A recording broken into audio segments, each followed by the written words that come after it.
সূরা তাহার 132 নম্বর আয়াতে আল্লাহ বলেন, লা নাসআলুকা রিজকা নাহনু নারযুকুকা।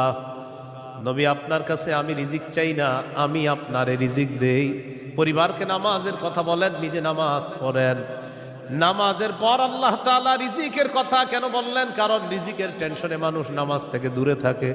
আল্লাহ বলেন, বান্দা তুমি নামাজে যাও, আমি তোমার থেকে রিজিক চাই না, আমি আল্লাহ তোমাকে রিজিক দিয়ে দেই।